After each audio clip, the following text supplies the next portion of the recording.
मैं धन्यवाद दूंगा नेता विरोधी दल और उन सभी माननीय दलीय नेताओं को जिन्होंने इस अनुपूरक बजट पर अपने विचारों से इस सदन को अवगत कराया और माननीय सदन के सभी माननीय सदस्यों ने इस शीतकालीन सत्र के दौरान भी प्रश्नकाल में या अन्य नियमों के अंतर्गत भी अपनी बातों को जो रखा है वह कहीं न कहीं आम जनमानस से जुड़ी हुई वे बातें हैं जो प्रदेश के विकास के लिए बहुत मायने रखती हैं। और इसलिए मैं धन्यवाद दूंगा कि इस पूरे सदन में शीतकालीन सत्र में अनुपूरक बजट के साथ साथ अलग अलग मुद्दों पर माननीय सदस्यों ने भी विचार रखा है। मैं उन सब के प्रति भी हृदय से धन्यवाद देता हूं। मुझे अच्छा लगा माननीय नेता विरोधी दल अत्यंत उम्रदराज हैं, जीवन का एक लंबा अनुभव उनके साथ में है। उनकी सहजता, उनकी सरलता और उनकी उदारता हर एक व्यक्ति को अपनी ओर आकर्षित करता है। इसलिए जब वो कोई बात बोलते हैं तो मुझे लगता है कि इस माननीय सदन का कोई भी सदस्य बुरा नहीं मानता है। उन्होंने बहुत अच्छे सुझाव भी रखे हैं और उनके जो महत्वपूर्ण सुझाव होते हैं सरकार उनको गंभीरता से लेती है, उनको उसी भाव के साथ उन पर कार्रवाई भी आगे बढ़ाती है। और मैं आश्वस्त करता हूं कि जो भी महत्वपूर्ण सुझाव उन्होंने आज यहां पर दिए हैं उन सबको सरकार भी और जो भी अन्य मान्य दलीय नेताओं ने अपनी बातों को रखा है उन सब पर भी हम लोग गंभीरता से कार्रवाई को आगे बढ़ाएंगे। बहुत सारी चीजें ऐसी होती हैं जो अक्सर होता है कि स्वाभाविक रूप से विरोधी पक्ष में है तो उनको सरकार के हर अच्छे कार्य की भी आलोचना करनी ही है, क्योंकि अन्यथा विरोध में रहने का भी औचित्य नहीं रहेगा। लेकिन कुछ चीजें जरूर हैं और वह ये कि मैं विरोधी दल को इसके बारे में अवश्य कहना चाहूंगा। आपने उदारता से हमारे सामने नेता प्रतिपक्ष के रूप में अत्यंत वरिष्ठ सदस्य को और एक बुजुर्ग को जो अपनी सहजता और सरलता के लिए जाने जाते हैं, जिनके प्रति एक सामान्य सम्मान का भाव हम लोगों के मन में होता है, तो हम लोगों को विरोधी दल के प्रति जो कठोरता रहती है वो वैसे ही सामान्य रूप से सहजता में बदल जाती है। लेकिन मैं एक बात अवश्य कहना चाहूंगा। आपने जो बात कही है सरकार के बजट के आकार पिछले 8 और पौने 9 वर्ष के अंदर सरकार ने क्या कुछ किया है, उत्तर प्रदेश की अर्थव्यवस्था में सरकार के प्रयासों से क्या योगदान हुआ है, इनके बारे में चूंकि सप्लीमेंट्री डिमांड्स हैं तो बहुत संक्षेप में ही अपनी बात को कहूंगा। लेकिन मैं आपसे जरूर पूछना चाहूंगा, आज से पौने 9 वर्ष पहले समाजवादी पार्टी इस पक्ष में थी और भारतीय जनता पार्टी उस पक्ष में थी। जो उपदेश आप यहां पे दे रहे थे अभी, यही उपदेश उस समय समाजवादी पार्टी के मुखिया को और उस समय के सरकार के संचालकों को दे होते ना, तो संभवतः इस प्रदेश का भी कल्याण होता। हमने क्या किया है, मैं उसके बारे में भी चर्चा करूंगा। इसलिए मैं समाजवादी पार्टी से और विरोधी पक्ष से कहना चाहूंगा कि तो इधर उधर की बात मत कर, यह तो बता कि एक काफिला क्यों लूटा है। जो समाजवादी पार्टी तितर बितर हो गई, अस्त व्यस्त हो गई, इस पूरे प्रदेश के सामने पहचान का संकट खड़ा किया, अराजकता का जो तांडव खड़ा किया था, कौन इसके लिए दोषी था?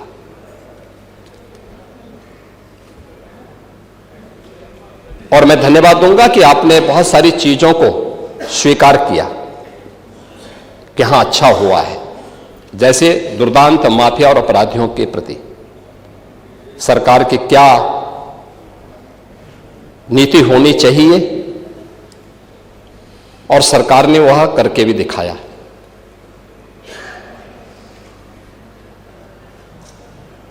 राज्य की अर्थव्यवस्था को आगे बढ़ाने के लिए स्पष्ट नीति हो और उन्हें लागू करने की दृढ़ इच्छा शक्ति हो,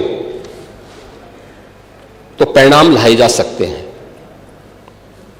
4 आयाम उसके हैं और उन चारों आयामों पे सरकार ने किस रूप में कार्य किया है। कोई व्यक्ति हो, समाज हो, संस्था हो, इन सबको सबसे पहले चाहिए सुरक्षा। सुरक्षा का एक बेहतरीन वातावरण हो, कानून का राज हो, हर व्यक्ति के मन में सुरक्षा का एहसास हो, हर बेटी, हर व्यापारी अपने आप को सुरक्षित महसूस करे। यह किसी भी सरकार की पहली प्राथमिकता होनी चाहिए, और किसी भी सरकार की पहली प्राथमिकताओं में उन कार्यक्रमों को लेकर के जब सरकार आगे बढ़ती है तो उसके परिणाम भी हम सबके सामने आते हैं। और मुझे इस बारे में प्रसन्नता है, सुरक्षा का जो माहौल हमने दिया, आपने क्या किया क्या नहीं किया, उत्तर प्रदेश की जनता ने रिजल्ट दिया है। हमने क्या किया है क्या नहीं किया है, उत्तर प्रदेश की जनता रिजल्ट दे रही है, आगे भी देगी। महत्वपूर्ण रिजल्ट है क्या, हमारे बारे में प्रदेश के अंदर और प्रदेश के बाहर धारणा क्या है। 2017 के पहले, 2017 के बाद। पांडे जी, आप भी देश और दुनिया के अंदर जाते होंगे। 2017 के पहले उत्तर प्रदेश के बारे में लोगों की धारणा बहुत अच्छी नहीं थी, हमें भी बुरा लगता था, अच्छी नहीं थी। आज इस पक्ष के लोग या उस पक्ष के लोग, कोई भी बाहर जाता होगा, प्रदेश के अंदर भी आप जाते होंगे, अगर राजनीतिक प्रोग्राम में नहीं, आप सामान्य कार्यक्रम में जाएंगे तो सामान्य लोगों के मुंह से बात अवश्य आपको दिखती होगी कि हां, सुरक्षा का एक माहौल है, बेहतरीन माहौल है। हर व्यक्ति को इस बात का एहसास होता है। देश के अंदर कहीं जाते हैं, लोगों के मन में एक एहसास होता है कि हां, यूपी सुरक्षित है, अच्छा है, दंगा नहीं है, अराजकता नहीं है। आपको उदाहरण देना है तो मैं आपको बता सकता हूं न्याय कैसे होता है। आप ही के सामने, आप ही की पार्टी से सदस्य चुनी गई पूजा पाल संभवतः नहीं है।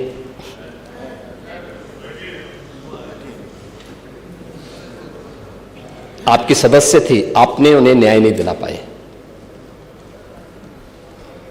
नहीं दिला पाए,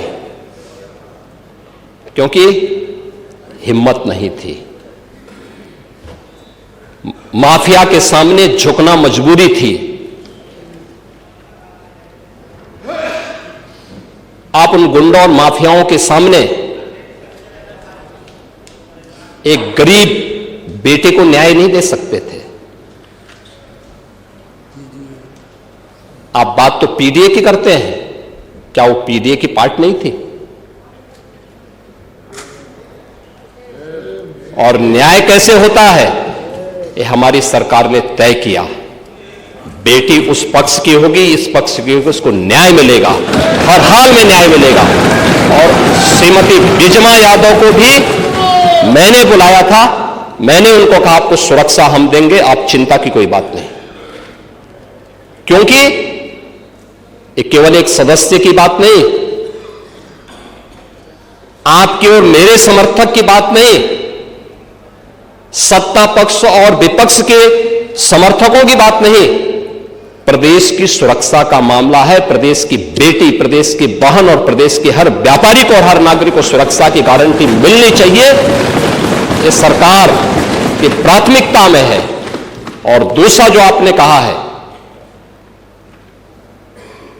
कब्जा करने की प्रवृत्ति, मैं आपको इस बात के लिए आश्वस्त करता हूं, कब्जा कोई भी करेगा, किसी भी स्मारक पर, किसी भी पौराणिक स्थल पर, वो कोई भी होगा, उसको छोड़ूंगा तो नहीं।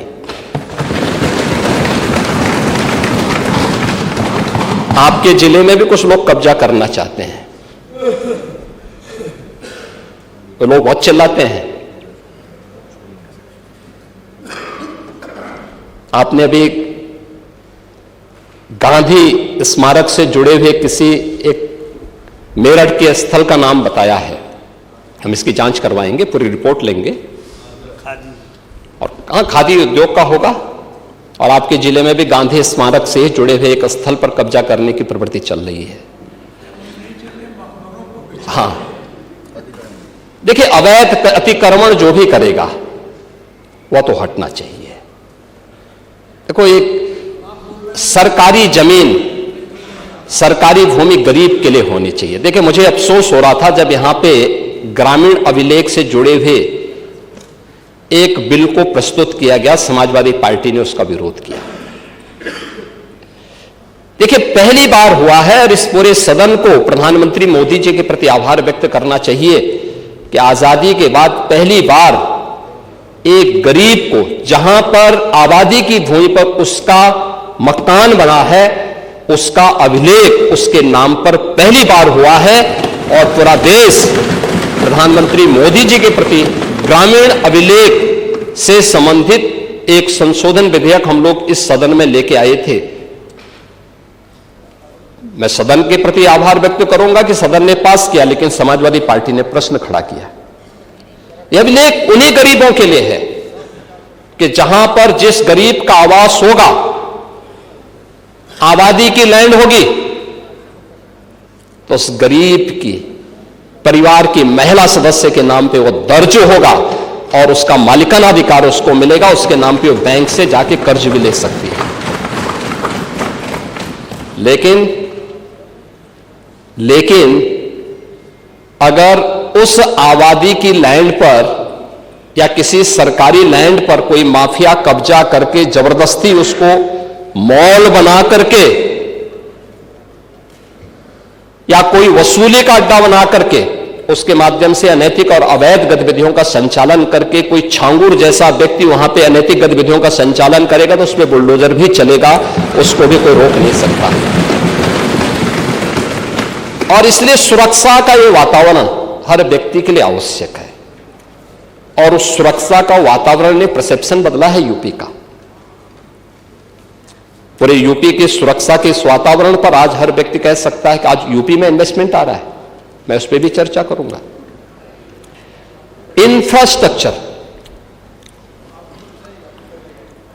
इंफ्रास्ट्रक्चर कैसे होना चाहिए, 2017 के पहले क्या स्थिति थी और 2017 के बाद क्या है। 17 के पहले गड्ढा युक्त सड़कें थी, मेट्रो के नाम पर मजाक बनाया हुआ था, रेलवे के नेटवर्किंग के लिए केंद्र सरकार के साथ समन्वय नहीं था, आपकी मजबूरी होती है तो आप कांग्रेस के साथ गठबंधन कर लेते हैं, अन्यथा जब कांग्रेस में यूपीए की गवर्नमेंट केंद्र में थी और प्रदेश में समाजवादी पार्टी की सरकार थी, तब भी कैसे संबंध थे आप लोगों के?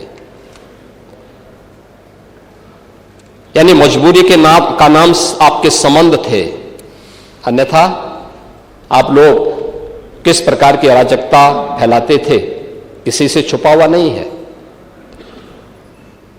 लेकिन इंफ्रास्ट्रक्चर कैसे होना चाहिए? 17 के पहले यूपी में 1.5 एक्सप्रेसवे थे और आज उत्तर प्रदेश के अंदर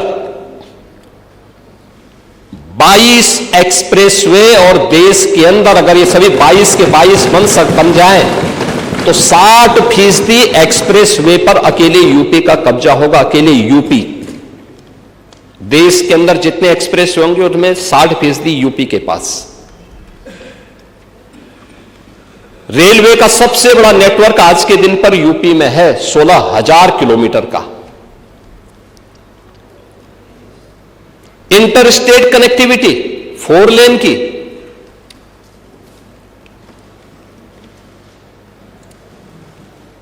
मेट्रो सिटी यूपी, देश के अंदर सबसे अधिक मेट्रो यूपी के अंदर,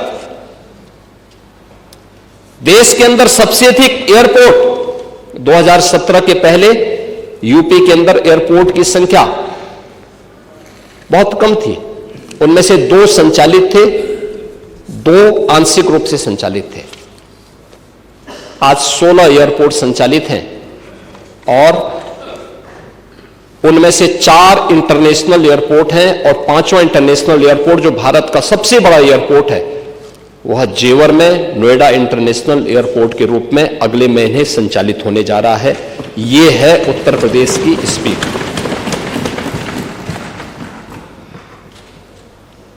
देश की पहली रैपिड रेल आज यूपी के अंदर चल रही है। देश का पहला वाटरवे यूपी के अंदर संचालित हो चुका है। ये प्रयागराज से हल्दिया के बीच में, वाराणसी हल्दिया के बीच में संचालित है। इसे प्रयागराज तक और फिर बलिया से अयोध्या तक इसको एक्सटेंड करने का एक कार्यक्रम चल रहा है। लेकिन यह सरकार की इच्छा शक्ति पर होता है। सरकार करना चाहिए तो हो सकता है, लेकिन जब सरकार नहीं करना चाहेगी, और इसीलिए मैं आपसे कहना चाहूंगा कि आप लोग बात बड़ी बड़ी करते हैं, लेकिन ये जो बड़ी बड़ी बातें आप लोग करते हैं ना, ये समाजवादी पार्टी का अहंकार है। जब व्यक्ति में अहंकार आता है तो कहता है कि मैंने ये कर दिया, लेकिन जब इसीलिए कोई आपको सम्मान नहीं देता समाजवादी पार्टी को। 17 के पहले प्रदेश के सामने ये पहचान के संकट से प्रदेश तरसता था समाजवादी पार्टी के कारण, लेकिन आज हर उत्तर प्रदेशवासी सम्मान इसलिए प्राप्त कर रहा है क्योंकि काम सरकार की एक टीम कर रही है, परिणाम है, लेकिन दुनिया कह रही है कि यूपी के अंदर अच्छा हो रहा है, तो पूरा उत्तर प्रदेश सम्मान प्राप्त कर रहा है। यानी अहंकार तब आता है जब कहते हैं कि साहब हमने ये कर दिया, लेकिन सम्मान तब पाते हैं जब दुनिया कहती है कि आपने अच्छा कर लिया।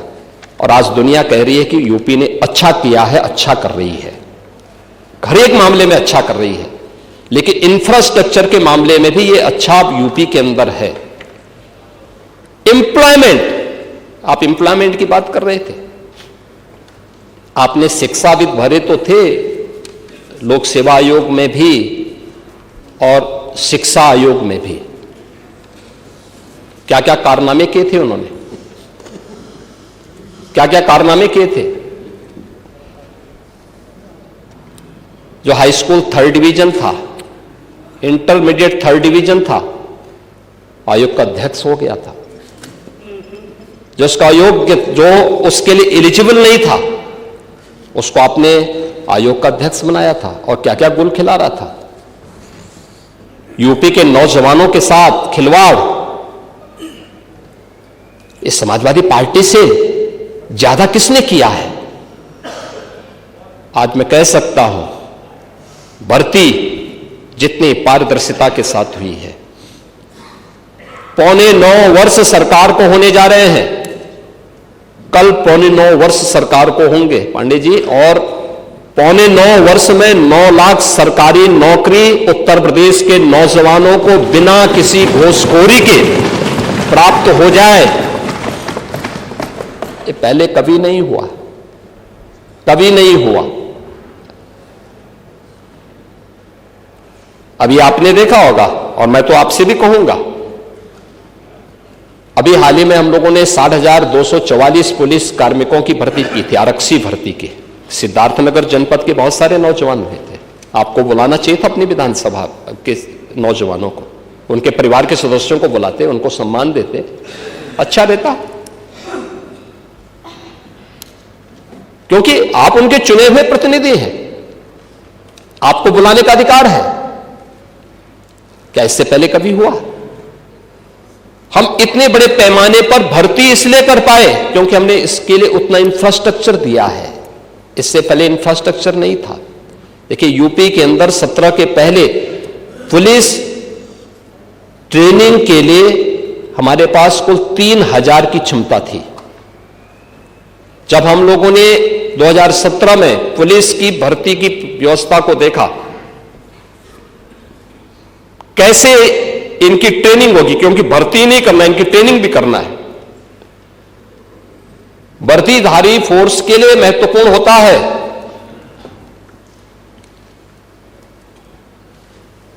कि जितनी अच्छी ट्रेनिंग होगी, यानी ट्रेनिंग के दौरान जितना पसीना बहेगा उतना ही सेवा के दौरान खून नहीं बहेगा। ये किसी भी यूनिफॉर्मधारी फोर्स के लिए महत्वपूर्ण होता है। और इसमें ट्रेनिंग में आपने ट्रेनिंग की पीरियड को कम कर दिया था, 6 साल से लेकर के, यानी 9 महीने से घटा करके 6 महीने कर दिया था।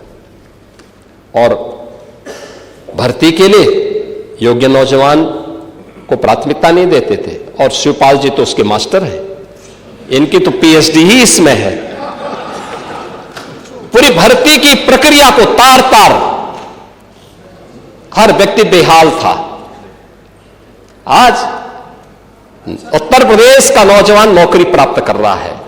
क्या शिक्षा में, क्या उत्तर प्रदेश लोक सेवा आयोग में, क्या अधीनस्थ सेवा चयन आयोग में, क्या पुलिस भर्ती बोर्ड में। और भर्ती की इस प्रक्रिया को ही पारदर्शी बनाने के लिए हम लोगों ने हर एक स्तर पर उस प्रकार के तंत्र को विकसित किया है। और इसीलिए शिक्षा आयोग में भी उत्तर प्रदेश के रिटायर्ड डीजीपी को बिठाया है कि जैसे माफिया की कमर तोड़ी गई है, नकल माफिया की कमर को भी वहां बैठ करके ऐसे तोड़ना है। क्योंकि नकल माफिया आदत तो आप लोगों ने खराब की थी, लेकिन उनकी आदत को सुधारने का काम, क्योंकि जब भी कोई हैंकड़ी दिखाता है तो उसकी हैंकड़ी को ठीक करने का काम भी सरकार का होना चाहिए। और यही हमारे पद की शपथ भी है। एक सज्जन को सुरक्षा, लेकिन दुर्जन को ठिकाना लगाने का काम। परित्राणाय साधूनाम विनाशाय च दुष्कृताम, यही तो है। और इसी के लिए बैठे हैं, भजन करने के लिए थोड़ा बैठे हैं। भजन करना तो हमारे पास मठ पर्याप्त है, उसी में कर लेते हैं। और इसीलिए आए हैं इंफ्रास्ट्रक्चर के साथ साथ एम्प्लॉयमेंट के भी अलग अलग तरीके हैं। सरकारी नौकरी के साथ साथ प्रदेश के परंपरागत उद्यम में भी एमएसएमई का एक बहुत बड़ा सेक्टर, ये केवल हमने नहीं तैयार किया, पहले से सैकड़ों वर्षों से है, अलग अलग जनपद से। अब आप ही के यहां काला नमक चावल होता है, यह हमने थोड़े पैदा किया, भगवान बुद्ध के समय से। लेकिन आप कुछ नहीं कर पाए, हमने उसकी ब्रांडिंग की, उसकी पैकेजिंग की, अब उसको एक्सपोर्ट भी करवा रहे हैं। अरे सब हो रहा है, सारे लोग खाते हैं। अब मैं क्या कह रहा हूं, आप नहीं बेच पा रहे हो, लेकिन ये सब जगह हो रहा है, सब जगह हो रहा है। और साई जी भी बोलेंगे, अब होता है कि नहीं होता है? क्यों आप खिलाइए तो उनको चावल क्यों नहीं बुलाते, खिलाते हैं? देखो साही जी और खन्ना जी, अरे नौगढ़ आएंगे ही, आए रहे हैं। देखो साही जी की एक खूबी है, और प्रदेश के अंदर किसी जनपद में जाते हैं तो सबसे पहले पूछते हैं क्या खाने की अच्छी चीज क्या है, और देश के अंदर भी जाते हैं सबसे पहले पूछते हैं कि भाई खाने की अच्छी चीज क्या है। और मैं एक बार वाराणसी गया, संजोग से भी मेरे साथ थे, तो बीएचयू के सामने से चल रहे थे मेरे सामने, तो वहां के ढाबे बंद होने लगे। मैंने कहा क्यों? कहा कि साई जी जब हम पढ़ते थे तो हम लोग पहले ढाबा बंद कर देते थे। तो ये स्वयं उसके प्रति सजग हैं, और उन्होंने काला नमक चावल को आपके यहां की एक स्पेशल ब्रांड बनाई है। और मैं तो चाहूंगा कि एक बार साही जी स्वयं काला नमक चावल की खीर पांडे जी को भी खिला दें। तो आप अपने यहां बुलाइए ना एक बार। लेकिन आपकी सरकारें जब थी तब आप कुछ नहीं कर पाए, नहीं कर पाए ना। और ऐसे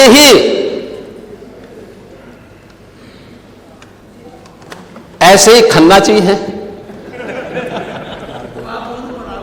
अब ये खन्ना जी कहते थे, परसों हमारी एक बैठक चल रही थी, उसमें कह रहे थे कि मुझे रात्रि को बहुत गर्मी लग रही थी, तो टेम्परेचर बाहर जो है 3-4 डिग्री था। मैंने कहा भी आपको गर्मी लग रही होगी, लेकिन पहले बैठक तो कर लीजिए आप। अब ये हाल है, लेकिन हर जनपद के एक एक प्रोडक्ट को, आज की नहीं पुराने समय की थी, बंद पड़ रही थी।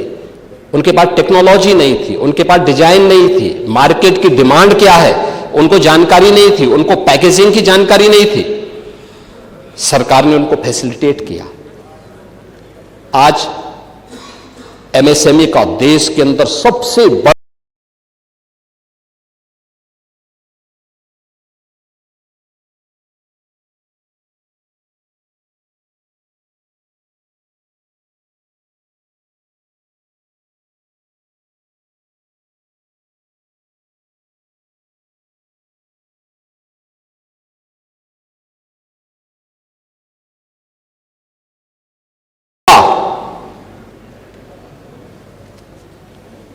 जो नेटवर्क है वो यूपी के पास है। 96 लाख एमएसएमई यूनिट,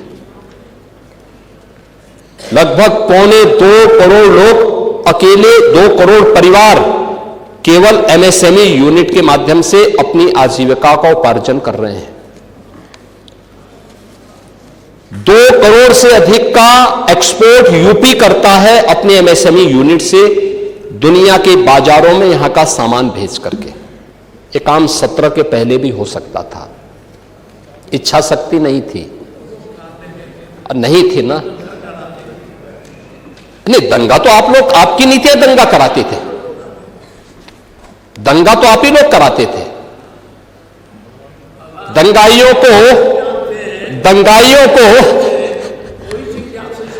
और तो इसीलिए मैं कह रहा हूं, दंगा तो आप ही लोग कराते थे। और नहीं, खुरापात नहीं करते थे, खुरापात को ठीक करवाते थे, उसकी डेंटिंग पेंटिंग करवाते थे थोड़ा। लेकिन यह एमएसएमई सेक्टर में और इन्वेस्टर समिट कैसे प्रदेश के अंदर एम्प्लॉयमेंट के लिए हुआ। माननीय अध्यक्ष जी, आप औद्योगिक विकास के मंत्री थे, और उस समय जब पहली बार इन्वेस्टर समिट की बात आई थी, तो हम लोग जब मुंबई रोड शो में गए थे, कैसा वातावरण बना के रखा था यूपी के अंदर आप लोगों ने। जिस भी उद्यमी से मिलते थे वो कहता था साहब आप आए हैं, स्वागत है, लेकिन हम यूपी नहीं जाएंगे। क्यों नहीं जाएंगे? कहा हमने कसम खा रखी है, नहीं जाएंगे। ये वातावरण यूपी का था। किसके कारण? समाजवादी पार्टी के कारण, समाजवादी पार्टी की नीतियों के कारण, समाजवादी पार्टी की अराजकता और भ्रष्टाचार के कारण, पॉलिसी पैरालिसिस के कारण। और आज यूपी के अंदर हम लोगों ने जब इन्वेस्टर समिट किए हैं, एक नहीं, अब हमारे पास 45 लाख करोड़ रुपए के निवेश के प्रस्ताव प्राप्त होते हैं। 15 लाख से अधिक करोड़ रुपए के निवेश के प्रस्ताव जमीनी धरातल पर उतर चुके हैं। 60 लाख से अधिक नौजवानों को इसमें सीधे सीधे नौकरी मिली है और 5 लाख का हमारे पास ग्राउंड ब्रेकिंग कराने के लिए तैयारी है और 5 लाख पाइपलाइन में है। यह है कार्य, यह है नए भारत का नया यूपी, यह है एम्प्लॉयमेंट। अब यूपी का नौजवान रोजगार के लिए उसे देश और दुनिया के अंदर भटकने की आवश्यकता नहीं, यूपी ही उन्हें रोजगार देगा। आप जाइए ना, ब्रह्मोस मिसाइल भी अब यूपी में लखनऊ में बन रही है। ब्रह्मोस मिसाइल जिसके नाम से आज दुश्मन भी कांप रहा है। अभी ऑपरेशन सिंदूर में ब्रह्मोस मिसाइल की मार ने पाकिस्तान की कमर ही तोड़ के रख दी थी। ये लखनऊ में बन रही है। ये डिफेंस मैन्युफैक्चरिंग कॉरिडोर का एक प्रोडक्ट है और वहां पे जितने भी नौजवान लिए गए हैं ये सब यूपी के नौजवान हैं। कोई आईटीआई पास है, कोई पॉलिटेक्निक है, किसी ने इंजीनियरिंग किया है, वे सब यहां पे आज नौकरी प्राप्त कर रहे हैं। ब्रह्मोस और उससे एंकर यूनिट जितनी भी लगी हैं सब में उन्हें प्लेसमेंट का अवसर भी प्राप्त हुआ है। और वेलफेयर की स्कीम, आप कह रहे थे कि मुख्यमंत्री राहत कोष से जो पैसा मिलता था उसमें कोई भेदभाव नहीं होता था। मैं धन्यवाद दूंगा कि आपने स्वीकार किया। देर आई दुरुस्त है और हमने कभी नहीं किया। मैं पूछना चाहता हूं, क्या मकान देने में कोई भेदभाव हुआ है क्या? राशन देने में कोई भेदभाव हुआ है क्या? क्यों आप लोग रोकते हैं क्या? और ये माननीय सदस्य रोक भी नहीं सकते क्योंकि सूची इन्होंने नहीं बनाई है। 2011-12 में जो सेक्स सूची बनी है उसके साथ साथ हम लोगों ने उन गरीबों को भी जिसको आपने भेदभाव का शिकार बनाया था उनका नाम भी जोड़ करके और फिर ये वेलफेयर स्कीम का लाभ हम दे रहे हैं। भारतीय जनता पार्टी या सहयोगी दल का एक भी विधायक चेहरा देख करके योजनाओं का लाभ नहीं देता है। रसोई गैस का कनेक्शन हो, राशन हो, आयुष्मान का कार्ड हो। आयुष्मान के कार्ड में एक शिकायत मुझे जरूर मिलती है इधर से कि साहब 6 सदस्यों वालों को तो आयुष्मान मिल गया, उससे नीचे वाले क्या करेंगे? तो मैंने कहा आप भी 6 वाले बनिए। और सब ज्यादा खन्ना जी बोलते हैं।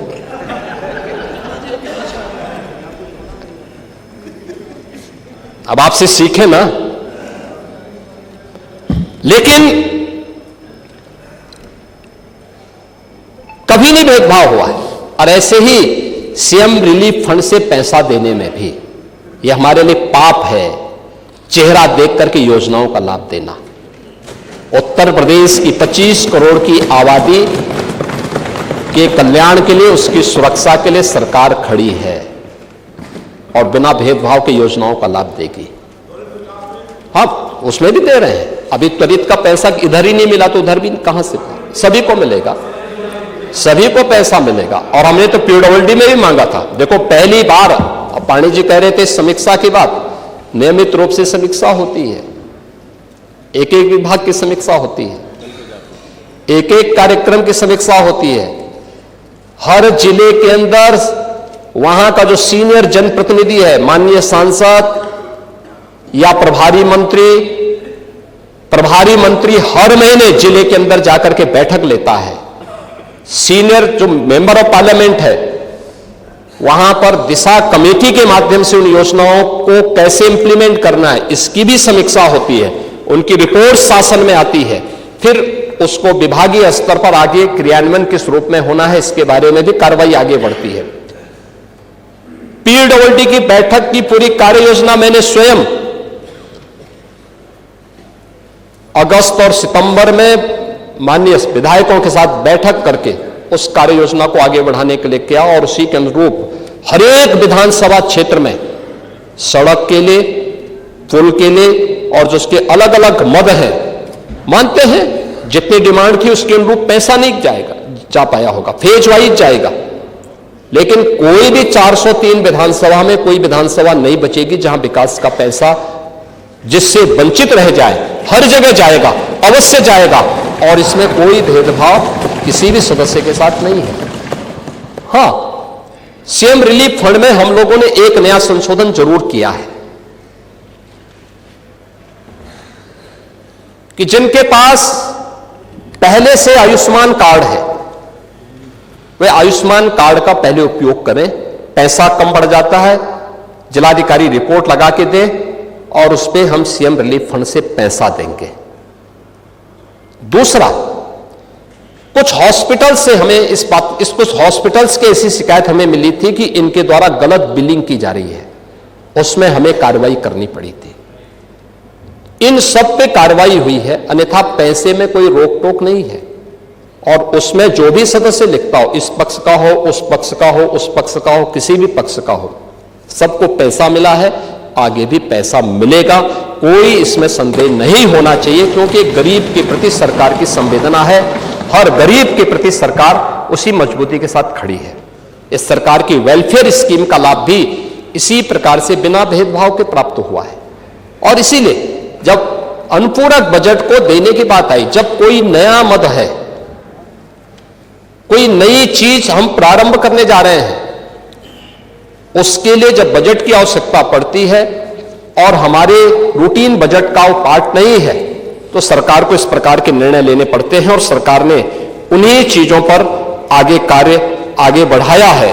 और इसी में हमारा जो मूल बजट था, जिसे हमने फरवरी में प्रस्तुत किया था, वह था 8,08,736 करोड़ 6 लाख रुपए का। अब उसको 88,000 पड़ रहे थे, वो 8 लाख था, 8 करोड़ था। और हमने जो अपना अनुपूरक बजट प्रस्तुत किया है, वह किया है 24,496 करोड़ 98 लाख का।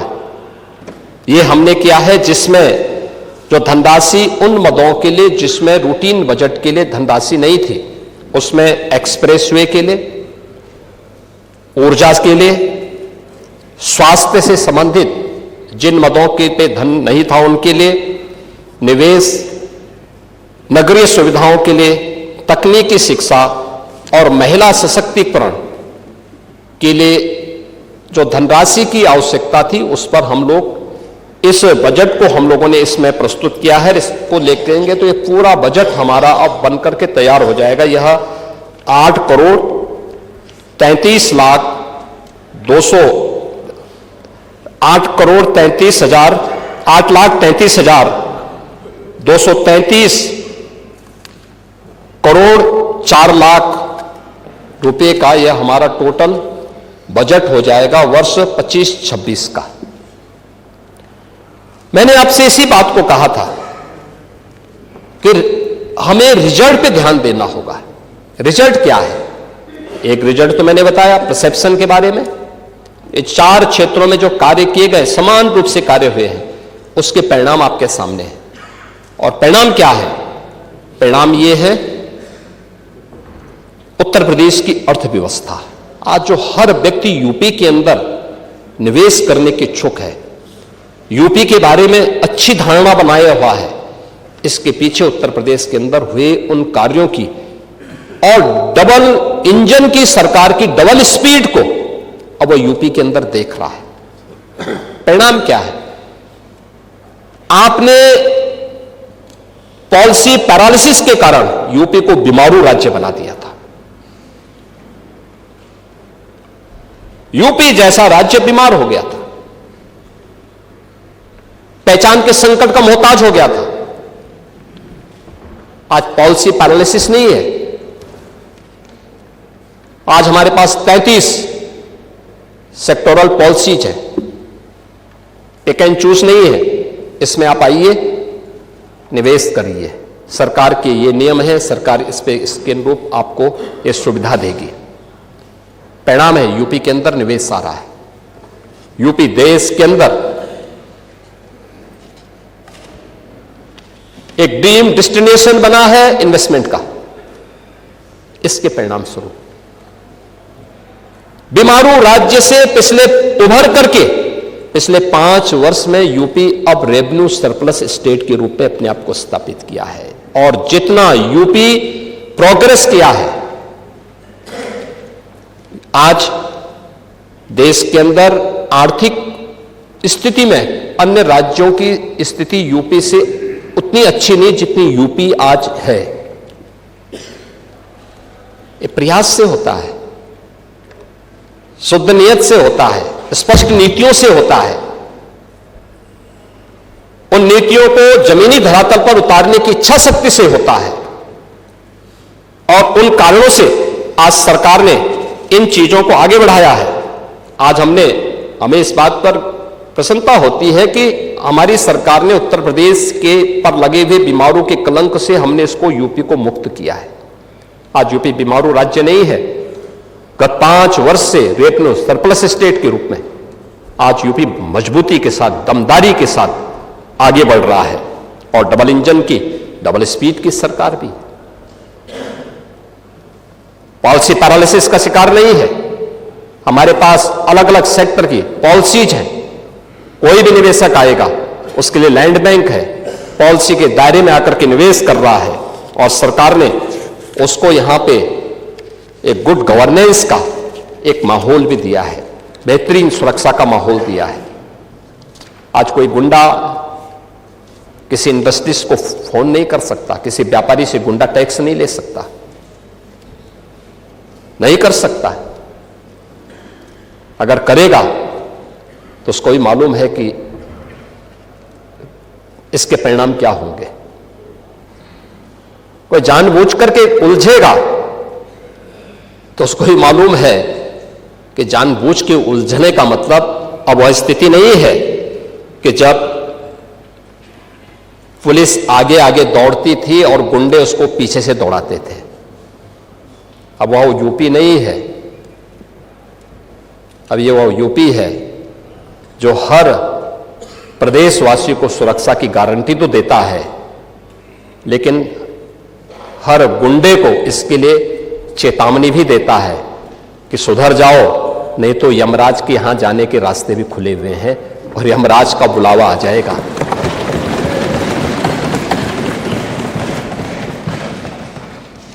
वित्तीय अनुशासन और विकास दोनों का एक बेहतरीन संतुलन भी है। जो मैंने आपको बताया ना, रेवेन्यू सरप्लस है, ये वित्तीय अनुशासन का एक उदाहरण है। और विकास के लिए जो इंफ्रास्ट्रक्चर के साथ साथ वेलफेयर स्टेट के रूप में भी यूपी ने अपने आप को स्थापित किया, इसके भी उदाहरण है।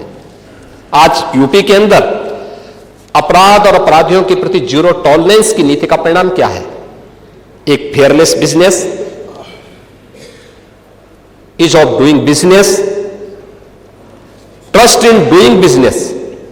यानी ये आज यूपी की पहचान बनी है, जिसका परिणाम है एक ड्रीम डेस्टिनेशन के रूप में हर एक इन्वेस्टर का एक बेहतरीन गंतव्य यूपी बना है। और मैंने आपको बताया है कि यूपी के अंदर हर एक स्तर पर हम लोगों ने उत्तर प्रदेश को आगे बढ़ाया है। यूपी जैसे राज्य को जब ये देश आजाद हुआ था, तब देश की अर्थव्यवस्था में यूपी का शेयर 14% था। और कांग्रेस और बाद में समाजवादी पार्टी, इन्होंने यूपी को इतना पीछे किया कि जब हम लोग आए थे, यूपी का शेयर देश की अर्थव्यवस्था में मात्र 8% से भी कम रह गया था। 8% से कम। और आज फिर हम कह सकते हैं यूपी ने पिछले 8.5 पौने 9 वर्ष के अंदर जो प्रयास किए हैं, आज देश के अंदर अर्थव्यवस्था में यूपी फिर से 9.5 से 10% के अपने शेयर के साथ तेजी के साथ आगे बढ़ा है। यूपी आज देश की नंबर 2 की अर्थव्यवस्था के रूप में अपने आप को स्थापित किया है। और इस दौरान हमने यूपी की जीएसडीपी को, यूपी की अर्थव्यवस्था को 2012 से 16 के बीच में जितनी थी उसकी तुलना में लगभग 3 गुना बढ़ाने में 12,88,000 करोड़ रुपए की इकोनॉमी थी, आज यह 35 से 36 लाख करोड़ रुपए की इकोनॉमी यूपी की बनने जा रही है। पर कैपिटा इनकम यूपी की 43,000 से बढ़कर के 1,20,000 हो रही है। ये आज नया यूपी है। सीडी रेशो यानी जितना पैसा यूपी का नागरिक यूपी के बैंकों में जमा करता था उतना पैसा यहां खर्च नहीं हो पाता था। यहां के लोगों को उसको कर्ज के रूप में या निवेश के रूप में और पैसा नहीं मिलता था। मुश्किल से 100 पैसा जमा करता था तो 44 पैसा उसको मिलता था, शेष नहीं मिलता था। और आज मुझे प्रसन्नता है 62 से 65% पैसा यूपी के अंदर लग रहा है। इसको 70% तक पहुंचाने के बड़े लक्ष्य को लेकर के आज सरकार आगे बढ़ी है। और अब मैं कह सकता, ये चीजें तब हुई हैं जब सरकार ने सुरक्षा का वातावरण दिया, अच्छा इंफ्रास्ट्रक्चर दिया। और ये चीजें तब हुई जब पिछले 8-9 वर्ष में कोई नया टैक्स नहीं लगाया। कन्ना जी अपनी फाइल लेके हमेशा बैठे रहते हैं कि वैट की दर थोड़ा बढ़ा दी जाए। मैं कहता हूं थोड़ा रुक जाइए, थोड़ा रुक जाइए। तो उसी में खन्ना जी कहते हैं ठीक है रुकना है। तो शाहजहांपुर का एक प्रस्ताव भी था, तो शाहजहांपुर के एक नए प्रस्ताव को स्वीकृत करा लेते हैं उसी में। लेकिन आप सोचिए ना, डीजल पेट्रोल पे इतना बड़ा राज्य, डीजल पेट्रोल सबसे सस्ता यूपी के अंदर, देश के अंदर है, सबसे सस्ता यूपी दे रहा है। पिछले 8-9 वर्ष के अंदर कोई किसी भी प्रकार का टैक्स हम लोगों ने नहीं लगाया। जीएसटी रिफॉर्म हुए थे, पब्लिक को लाभ मिला, लेकिन हमने कोई नया टैक्स नहीं लगाया। यानी सरकार ने सब क्या किया? हां, हमने लीकेजेस रोके, कर चोरी को रोका, योजनाओं में जो लूट थी उसको रोका। आप इंफ्रास्ट्रक्चर की बात करते हैं, बड़े बड़े दावे करते हैं, जेपीएनआईसी, गोमती रिवर फ्रंट, क्या सच्चाई है आपके जेपीएनआईसी की? 250 करोड़ रुपए का प्रोजेक्ट, 860 करोड़ रुपए खर्च हो गया और तब भी अधूरा। 250 करोड़ का प्रोजेक्ट, 860 करोड़ खर्च हो गया और तब भी अधूरा। यह है इनकी सच्चाई। गोमती रिवर फ्रंट 167 करोड़ का प्रोजेक्ट, 1400 करोड़ खर्च हो गए और तब भी अधूरा। पूर्वांचल एक्सप्रेसवे,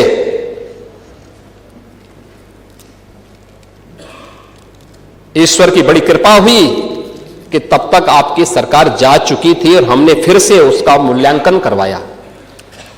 इन्होंने 15,200 करोड़ रुपए के उसका केवल सिविल वर्क के लिए उसको तय किया था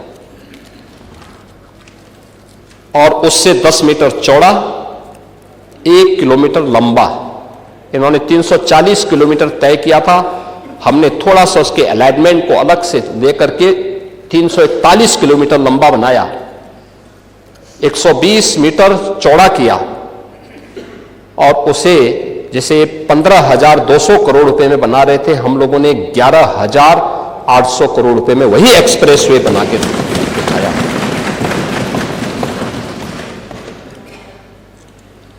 आगरा लखनऊ एक्सप्रेसवे अधूरा, लेकिन एक परिवार के लोगों ने अलाइनमेंट तय करने के पहले जमीनें खरीद ली थी। ये मजाक है देश के साथ में, प्रदेश के जनवासियों के साथ में। आपकी योजनाएं भ्रष्टाचार की भेंट इसलिए चलती थी क्योंकि नीयत साफ नहीं थी। नौजवान इसलिए नाराज था क्योंकि उसे मालूम था कि सूची तो पहले से ही आ जाती है, महाभारत के सारे रिश्ते निकल जाते थे, सूची पहले से निकल जाती थी, नौजवान ठगा का ठगा रह जाता था, उसको कुछ भी नहीं मिलता था। अन्नदाता किसान परेशान, योजनाओं का लाभ तो नहीं मिलता था। क्या होता था? उसके ट्यूबवेल की मोटर ही चोरी हो जाती थी।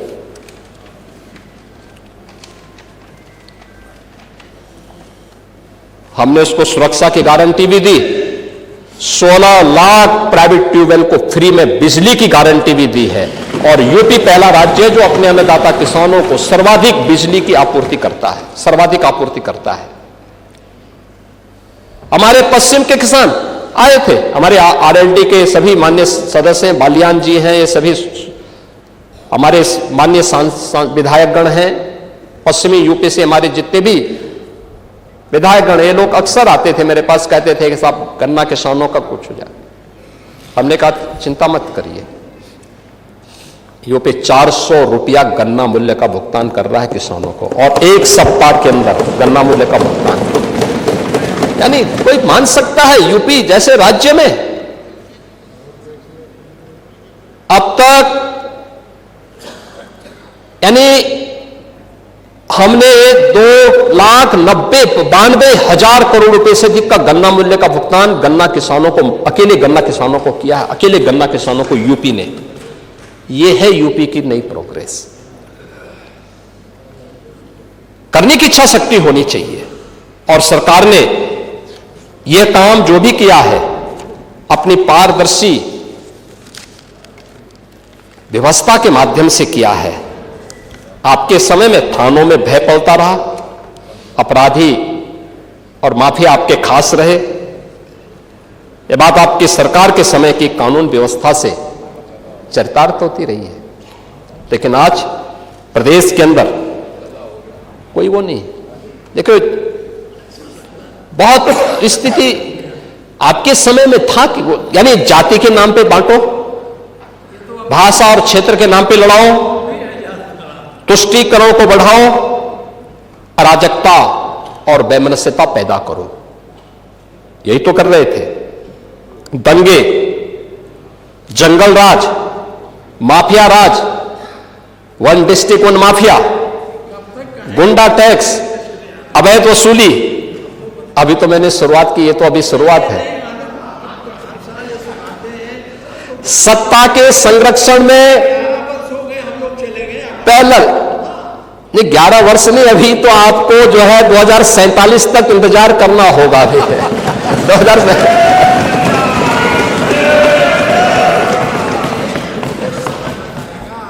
चाहे जो कहिए। आज यानी उस समय हरेक तबके में असुरक्षा का वातावरण था, प्रदेश की छवि अराजकता की थी, अस्थिरता की थी, और आज रूल ऑफ लॉ आज यूपी के अंदर है। कोई सांप्रदायिक दंगा नहीं है। दंगाई, ओह, दंगा कैसे होता और दंगाई का उपचार कैसे होना है, हाँ, तो बरेली के मौलाना से पूछ लो। अब यहां न कर्फ्यू है न दंगा है, अब यूपी में सब चंगा है। यह है नया यूपी। महोदय, हम लोगों ने पुलिस की अवस्थापना, यानी अगर भर्ती की है, उनकी ट्रेनिंग अच्छी की है, तो उनकी अवस्थापना सुविधाओं को बढ़ाया है। अब खपरेल के बैरक नहीं है, आप किसी भी जिले में जाएंगे जो सबसे हाई राइज बिल्डिंग होगी और यूपी पुलिस की कार्मिकों के लिए बैरक होंगे। आखिर वो सभी नौजवान तो यूपी के अंदर के ही रहने वाले हैं, किसी न किसी के परिवार के होंगे सदस्य। ये मानवीय संवेदना का भाव पहले था, आज नहीं है। आज उनके साथ वही सद्भाव के साथ, सम्मान के साथ सरकार व्यवहार करती है। सरकार ने रिफॉर्म के पहली बार यूपी में पुलिस कमिश्नरेट सिस्टम लागू हुआ। 7 जिले आज उससे पूरी तरह आगे बढ़ चुके हैं। मॉडर्न पुलिसिंग, साइबर थाना और फॉरेंसिक इंस्टीट्यूट ये आज यूपी की पहचान बन रही है। आज यूपी के अंदर एफएसएल लैब्स बंद पड़ रही हैं। 3 नए कानून लागू होने के बाद 7 वर्ष से ऊपर के प्रत्येक सजा में फॉरेंसिक एविडेंस आवश्यक है। आपका कार्यकाल होता तो आप कभी नहीं कर पाते। इसलिए नहीं कर पाते क्योंकि आपने ना फॉरेंसिक लैब बनाई, ना फॉरेंसिक इंस्टीट्यूट बनाए। ओह, अब 4-4 बार थे, नहीं कर पाए तो अब कभी नहीं मिलना है, अब नहीं मिलना है। चलिए, ईश्वर करें आप स्वस्थ रहें ये सब देखने के लिए, आप स्वस्थ रहें देखने के लिए कि फिर से सपा को उधर बैठना पड़ेगा और सपा को बैठना ही नहीं पड़ेगा। उस लायक भी रहती है कि मुख्य प्रतिपक्षी दल बना रहता है कि नहीं रहता, ये इसमें ही मुझे संदेह लगता है। लेकिन आज यूपी के अंदर 12 एफएसएल लैब ये बी ग्रेड की बन चुकी हैं। 6 अन्य एफएसएल लैब्स बन रही हैं। हर जिले में 2 फॉरेंसिक वैन हम उपलब्ध करवा चुके हैं एविडेंस कलेक्ट करने के लिए, और इस पर कार्य हो रहा है। सेफ सिटी के लक्ष्य को हमने प्राप्त किया है, इस पर कार्य हुआ है। UP SSF special security force 6 वाहिनियों का गठन हो चुका है। पीएससी जिस पर हर यूपी वासी पहले गर्व करता था, समाजवादी पार्टी ने उनकी सभी कंपनियों को नष्ट करने का प्रयास किया। हमने 34 कंपनियों को जो समाप्त हो चुकी थी इन्हें फिर से पुनर्गठित किया है और उनकी भर्ती की प्रक्रिया को पूरा बनाया है। और अब तो 3 महिला पीएससी की बटालियन भी वीरांगना उदा देवी के नाम पर, वीरांगना झलकारी बाई के नाम पर और वीरांगना अवंती बाई लोधी के नाम पर उत्तर प्रदेश के अंदर गठित हो चुके हैं। इन पर कार्रवाई आगे बढ़ चुकी है और इसीलिए उत्तर प्रदेश अब ये नया उत्तर प्रदेश है। ये सब करने का परिणाम आज देश का कुल मोबाइल फोन का जो भी प्रोडक्शन होता है वो यूपी के अंदर बन रहा है। 55% यूपी के अंदर बन रहा है। जितने भी इलेक्ट्रॉनिक कंपोनेंट बन रहे हैं उसका 60% यूपी के अंदर बन रहा है। और आज यूपी के अंदर ईज ऑफ डूइंग बिजनेस में देश के अंदर यूपी टॉप अचीवर स्टेट के रूप में अब यूपी जाना जाता है। यह है यूपी की नई पहचान। आज राष्ट्रीय शिक्षा नीति, skill India, startup India, stand up India, ये युवाओं की स्किलिंग के लिए और युवाओं को बेहतर भविष्य देने के लिए प्रभावी ढंग से सरकार के द्वारा इसे आगे बढ़ाया गया है।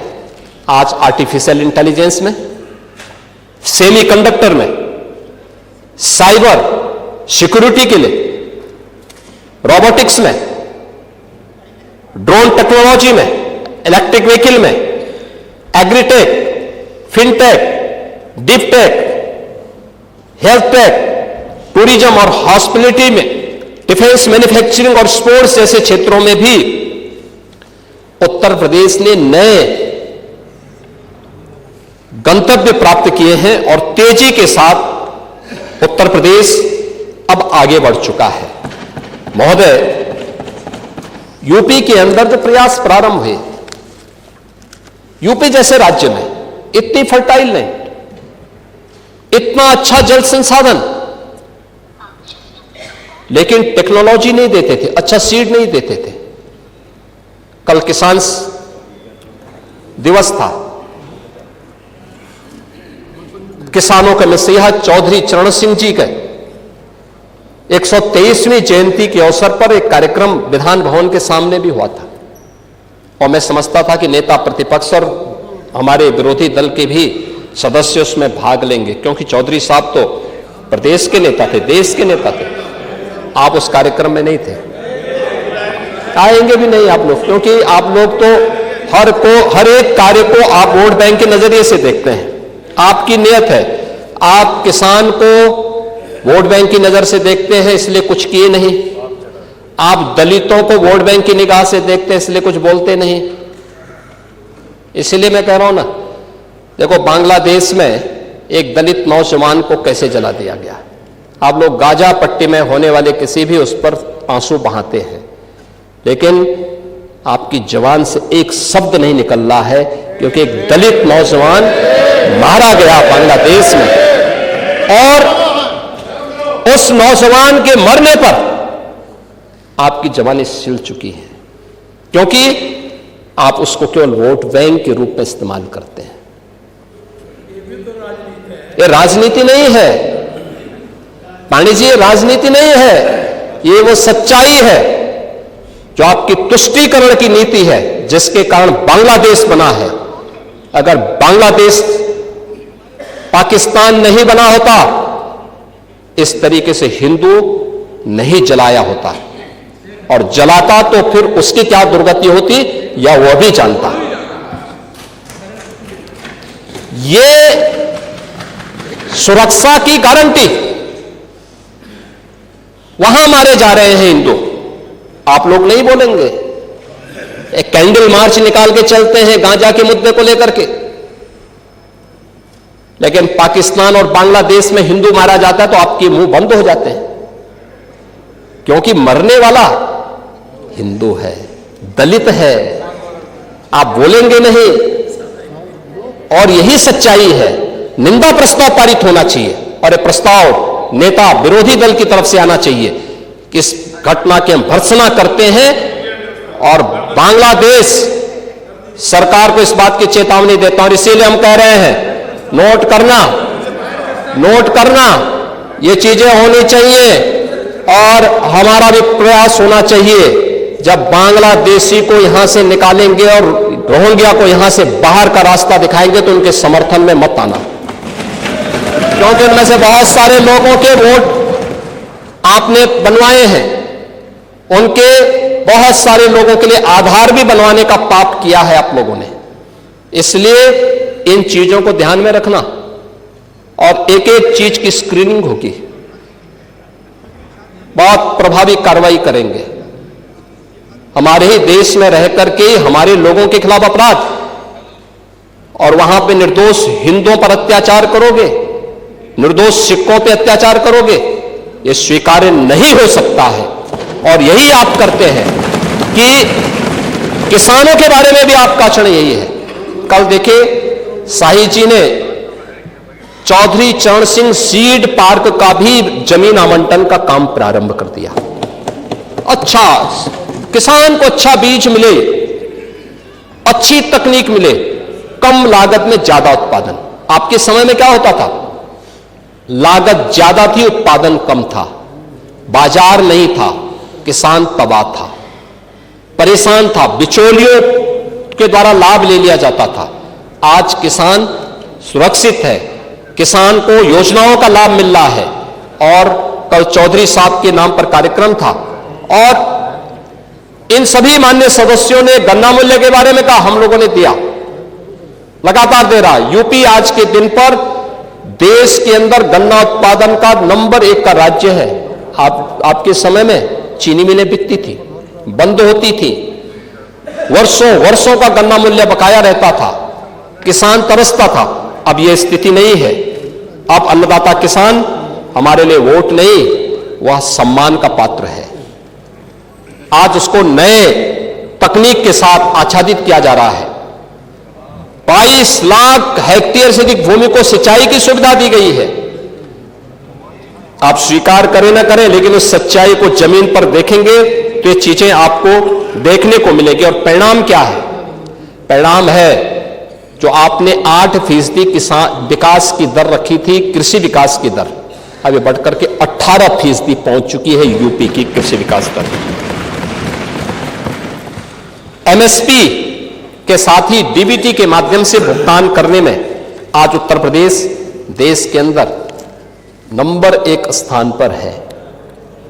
आज यूपी उसका परिणाम है कि देश के अंदर कृषि योग्य भूमि का केवल 11% हिस्सा रखता है, लेकिन उत्पादन, अच्छा बीज, समय पे बीज, अच्छी तकनीक और बहुत सारी जगह 3-3 फसल अब किसान ले रहा। परिणाम है 21% देश का कुल खाद्यान्न अकेले यूपी आज पैदा कर रहा है। यूपी का अन्नदाता किसान पैदा कर रहा है। और प्रधानमंत्री जी ने प्रधानमंत्री किसान सम्मान निधि का लाभ भी यूपी के किसानों को दिया है और अब तक 94,668 करोड़ 58 लाख रुपए सीधे डीबीटी के माध्यम से एक अन्नदाता किसान के खाते में पहुंचा है। इसमें तो किसी को संदेह नहीं होगा, इसमें भी चेहरा नहीं देखा गया। किसान किसान है। आपके लिए वो भेदभाव का शिकार हो सकता है, हमारे लिए नहीं। हमारे लिए किसान किसान है। और गन्ना उत्पादन के बारे में जो कह रहा था, 55% गन्ना का उत्पादन देश के अंदर यूपी कर रहा है। यूपी के अंदर इथेनॉल उत्पादन में जो केवल 41 करोड़ लीटर था, आज 182 करोड़ लीटर इथेनॉल का उत्पादन अकेले यूपी कर रहा है। यूपी के अन्नदाता किसानों के माध्यम से हो रहा है। आज हमारे पास एक्सप्रेसवे, लॉजिस्टिक पार्क, किसानों की उपज को राष्ट्रीय और अंतर्राष्ट्रीय बाजार तक पहुंचाने के लिए एक बेहतरीन कनेक्टिविटी भी हमारे पास है। एग्रीकल्चर वैल्यू चेन के लिए स्टोरेज है, प्रोसेसिंग सेंटर है, कोल्ड चेन इंफ्रास्ट्रक्चर है और बड़े पैमाने पर आज यूपी के अंदर इस फील्ड में इन्वेस्टमेंट भी हो रहा है। हमने यहां पर हर खेत को पानी देने के जिस लक्ष्य को आगे बढ़ाया है नहरों के माध्यम से, तो देश के अंदर 86% सिंचित भूमि अकेले यूपी के पास है। यूपी सर्वाधिक सिंचित भूमि रखता है देश के अंदर। नहरों का, पाइपलाइन का, माइक्रो इरिगेशन का और तमाम बड़ी परियोजनाओं के साथ ही पीएम कुसुम योजना के माध्यम से भी 94,000 अन्नदाता किसानों को सोलर पैनल उपलब्ध करवाए गए हैं। और मैंने पहले कहा, किसानों को फ्री में बिजली, 16 लाख किसानों के ट्यूबवेल के बिल माफ करके सरकार उसके लिए पैसा उपलब्ध करवाती है। किसान आज उन्नत बीजों, प्राकृतिक खेती, ड्रोन, जलवायु और के अनुकूल आधुनिक तकनीक, इन सभी के माध्यम से आज खुशहाली से उत्तर प्रदेश के कृषि विकास दर को बढ़ाने की दिशा में तेजी के साथ आगे बढ़ चुका है और यह एक बड़ी दिशा में अच्छा कार्य हमारे अन्नदाता किसानों के द्वारा किया जा रहा है। महोदय, अन्य क्षेत्रों में भी उत्तर प्रदेश ने काफी बड़ा काम किया है। यानी गाय का दूध पीते हैं ये लोग भी, लेकिन गाय को दूध पीने के बाद छोड़ देते हैं। अब आपके वैसे भी आदत खराब है, कोई बूढ़ा हो जाता है उसको छोड़ देते, निकाल देते हैं।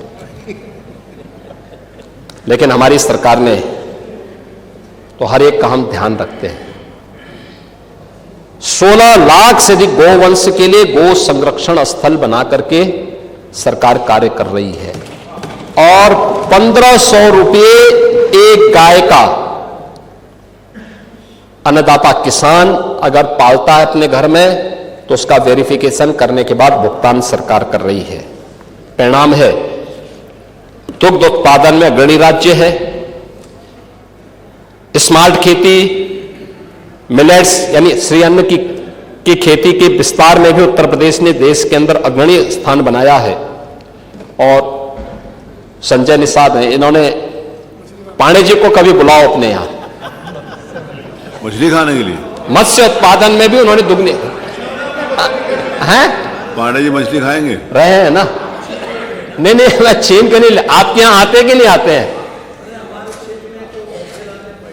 हैं?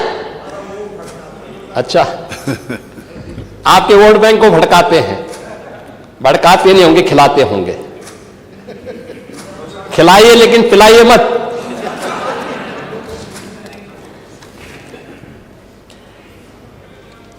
महोदय,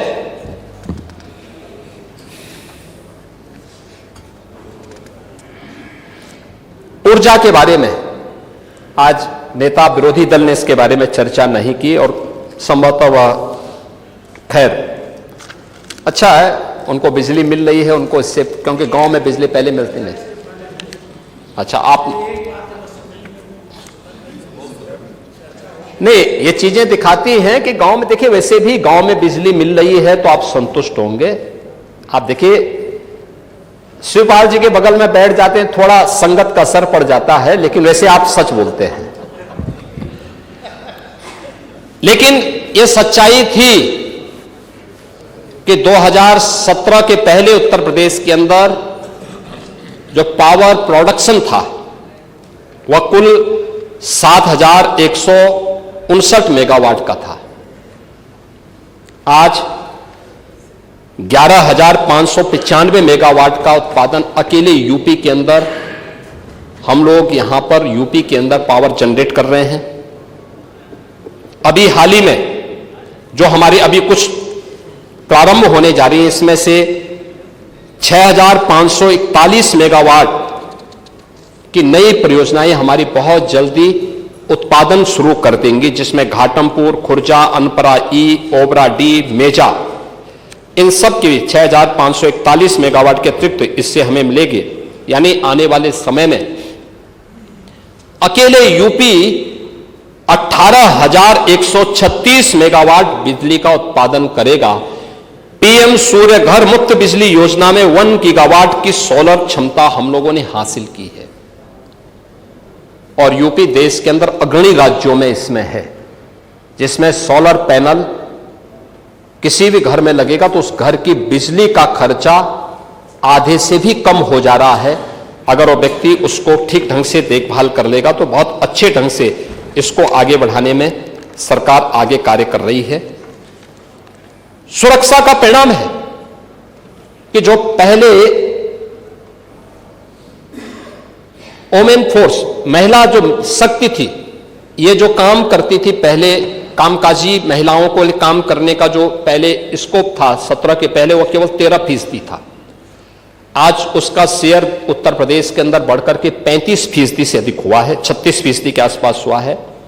और सुरक्षा के बेहतरीन वातावरण का परिणाम है कि अब नाइट शिफ्ट में भी महिलाएं काम करने के लिए जा रही हैं, कहीं कोई सुरक्षा की कोई समस्या नहीं है। युवाओं के लिए एक नई स्कीम सीएम युवा उद्यमी के रूप में हम लोगों ने लागू की है और मुझे प्रसन्नता है कि 1,10,000 से अधिक युवाओं को अब तक इस योजना के माध्यम से हम लोगों ने गारंटी मुक्त और ब्याज मुक्त ऋण की सुविधा उपलब्ध करवाई है। आज प्रदेश में एक बेहतरीन स्टार्टअप का इकोसिस्टम भी खड़ा हुआ है। 18,000 से अधिक startup, 76 incubator, 7 centre of excellence और 8 यूनिकॉर्न आज अकेले यूपी में हैं। प्रदेश ने आज इस दिशा में बेहतरीन कार्य किया है और मुझे लगता है कि अभी हाल ही में जो centre for monitoring Indian economy CMI द्वारा जो बेरोजगारी की दर के आंकड़े जारी किए गए हैं देश के अंदर, उसमें यूपी की बेरोजगारी की दर जो 17 के पहले 19% थी, आज वो घट करके 2.21% पर रह गई है। यह सीएमई के द्वारा जो अभी डाटा जारी किए गए हैं वह भी यूपी के अंदर है। आप वेलफेयर स्कीम में बात करेंगे, दिव्यांगजनों, निराश्रित महिलाओं और वृद्धजनों के लिए पेंशन की राशि, आप याद करिए आपके समय में 300 रुपया मिलता था और वह भी आधा अधूरा। ओह, वो भी आधा अधूरा। आज डीबीटी के माध्यम से हम 1,06,00,000 परिवारों को 12,000 रुपये साल का पेंशन की सुविधा दे रहे हैं। डीबीटी के माध्यम से पैसा उनके खाते में जाता है। समाजवादी पार्टी ने तो छात्रों की स्कॉलरशिप में भी घोटाला कर दिया था। अनुसूचित जाति जनजाति के छात्रों की स्कॉलरशिप रोक दी थी और अब तो सरकार ने तय किया है कि छात्रवृत्ति दीपावली के पहले और जो बचेंगे वह गणतंत्र दिवस के पहले उन छात्रों को प्राप्त हो जानी चाहिए। यह सरकार ने इसको किया है और इसमें प्राथमिकता के आधार पर सरकार कार्य कर रही है।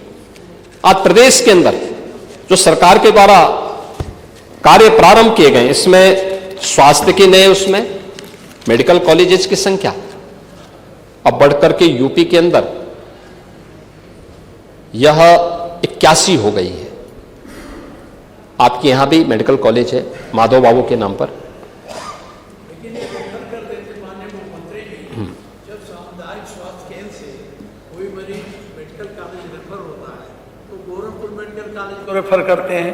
गोरखपुर बजाय आपके आईएम जो एम बना है एम में न आप रेफर करके फिर लखनऊ रेफर, तो एक मरीज घर से निकलकर बस्ती वहाँ गोरखपुर फिर यहाँ आता है, तो ये हम लोगों ने तो आप बंद कर, आपने कहा भी था कि रेफर हर एक मेडिकल कॉलेज को हिदायत दी है कि रिफर करने की आदत की बजाय वे वहीं पे उपचार की व्यवस्था करें और उस पर वे कार्य कर रहे हैं। लेकिन मेडिकल कॉलेज के 81वां मेडिकल कॉलेज देखो जिंदगी भर अमेठी कांग्रेस को ढोता रहा, आज भी ढो रहा है, लेकिन वो मेडिकल कॉलेज नहीं दे पाए। और मैं धन्यवाद दूंगा, हमारे मंत्री होंगे नहीं यहाँ पे, मयंकेश्वर शरण सिंह जी को, इन्होंने लैंड दी और वहां मेडिकल कॉलेज प्रारंभ हो गया। इस सत्र में वहां क्लासेस शुरू हो गई। बलिया वाले मंत्री जी हैं कि नहीं, पता नहीं पांडे जी पक्षधर हैं कि नहीं है, हैं?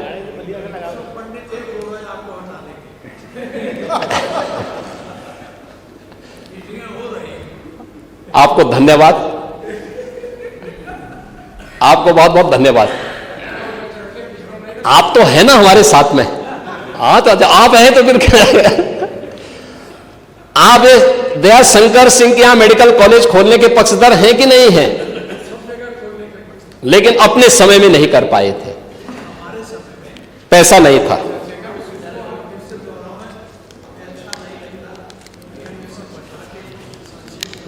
लेकिन इन सब पे भी हम लोग कार्य कर रहे हैं। वहां के लिए मेडिकल कॉलेज के लिए हमने जमीन के प्रस्ताव को जल्दी मांगा है, सरकार ने पैसे की व्यवस्था की है। बलिया में भी मेडिकल कॉलेज हम लोग बनाने जा रहे हैं। इसके साथ ही प्रदेश के अंदर मैं धन्यवाद दूंगा एक अन्य बात के लिए, और वह कि पिछले सत्र में 13-14 अगस्त को इस माननीय सदन ने विकसित भारत विकसित उत्तर प्रदेश के मुद्दे पर यहां चर्चा की थी। बहुत रोचक चर्चा हुई थी, रात्रि भर चर्चा चली थी। इस चर्चा के बाद हम लोगों ने 300 प्रदेश भर के इंटेलेक्चुअल के साथ हम बैठे थे। फिर उन्हें हमें अलग अलग संस्थानों में हमने इसी मुद्दे पर चर्चा करने के लिए भेजा था। वे लोग अलग अलग संस्थाओं में गए थे। इसके बाद एक पोर्टल विकसित किया गया। हम लोगों ने इसी मुद्दे पर प्रदेश के लोगों से राय मांगी थी, और मुझे प्रसन्नता है कि अब तक उत्तर प्रदेश से 98 लाख लोगों ने हमें अपने सुझाव भेजे हैं विकसित उत्तर प्रदेश के बारे में। उनका विजन क्या है, कैसे हम इस लक्ष्य को प्राप्त कर सकते हैं, और 2047 में जो प्रधानमंत्री जी का विजन है विकसित भारत का, उस समय विकसित उत्तर प्रदेश कैसे बनेगा, इस मुद्दे पर वह विचार भी हमारे सामने आए हैं। और उन सब को लेकर के समय आईआईटी कानपुर के साथ मिलकर के इस सेक्टर में हम लोग कार्य कर रहे हैं। महोदय, मुझे केवल एक बात आपसे कहनी थी, वह यह कि सरकार की इच्छा शक्ति बहुत साफ है। जो पहले दिन था वही आज भी है, और सरकार उसी दिशा में आगे कार्य भी कर रही है। और मैं इसीलिए कहूंगा कि सप्लीमेंट्री डिमांड्स में हम लोगों ने प्रदेश की आवश्यकता के लिए जहां आवश्यकता पड़ रही है वहां पे धनराशि, और सरकार अब ये नहीं देती है कि टोकन मनी के रूप में, क्योंकि मैं जब 17 में आया था मैं देखता था समाजवादी पार्टी ने तमाम सड़कों को सैंक्शन किया था, लेकिन पैसा कितना दिया था, पता लगा कि 25 करोड़ की सड़क है, पैसा दिया था 1 लाख। अब मुझे बताइए 25 करोड़ की सड़क में 1 लाख से काम चलेगा? नहीं चल सकता है। ऐसे ही हम लोगों ने नहीं किया। आप लोग जो करते थे वो हम नहीं करते। नहीं, हाँ सबको मिलेगा, आप चिंता मत करिए। वो सड़क भी हमारे उसमें है, उसमें है वो, और आप चिंता मत करिए, वो भी होगा। लेकिन अब सरकार ने तय किया है कि हम एक साथ 40 से 50% पैसा रिलीज करें। जो डिमांड होती है 40 से 50% पैसा एक बार रिलीज करें, और 75% काम पूरा होने के बाद तुरंत डिमांड भेजें, जिससे नया पैसा वहां पे रिलीज किया जा सके। और इसीलिए काम की एक गति, कार्य योजना बनाने में समय लगता है, लेकिन जब कार्य योजना और उसके सभी प्रकार की डीपीआर की सभी औपचारिकताएं पूर्ण हो जाती हैं तो उसके बाद उसको रिलीज करने में अब अगले 3 महीने का समय जो बच गया है, इसमें उसी गति को आगे बढ़ाने का, और मैं कह सकता हूं कि 24, 25 और 25, 26 की जो स्पीड है, इसमें निरंतरता आपको आगे बढ़ती हुई दिखाए, आपको इसमें एक नई गति देखने को मिलेगी। मैं केवल इस पूरे माननीय सदन से इस बात को कह सकता हूं, और खासतौर पर नेता विरोधी दल और विरोधी पक्ष से जुड़े हुए लोगों से, कि आप अनावश्यक नकारात्मकता मत लेके आइए। हर चीज को जातीय चश्मे से देखने की आदत से आप अपने को थोड़ा, यूपी का जितना आप नुकसान कर चुके हैं उससे आप लोग अब थोड़ा बचिए। अगर अब चाहते हैं कि वजूद बना रहे तो उससे बचिए, और नहीं तो मैं आपसे कहूंगा कि राह में मुश्किल होगी 1000, तुम 2 कदम बढ़ाओ तो सही, हो जाएगा हर सपना साकार, तुम चलो तो सही, तुम चलो तो सही। ये सभी सपने साकार होंगे जो विकसित उत्तर प्रदेश के लिए इस सदन ने 13-14 अगस्त को देखा था। उन सभी सपनों को साकार करने के लिए सरकार यहां पे वंदे मातरम पे भी चर्चा कराई है, सप्लीमेंट्री डिमांड्स के साथ इस माननीय सदन में आई है। और मैं उन सभी नेताओं को, उन सभी माननीय सदस्यों को जिन्होंने इस शीतकालीन सत्र में अपने विचारों को इस सदन में रखा है, उन सभी को इस पर उन्होंने यहां पर आज इस सदन में चर्चा की है, उन सभी को मैं एक बार फिर से हृदय से धन्यवाद देते हुए, अध्यक्ष जी, मैं अपने वाणी को विराम देता हूं। आपके प्रति आभार व्यक्त करता हूं कि आपने इस मुद्दे पर मुझे बोलने की अनुमति दी। धन्यवाद। मत संख्या 13।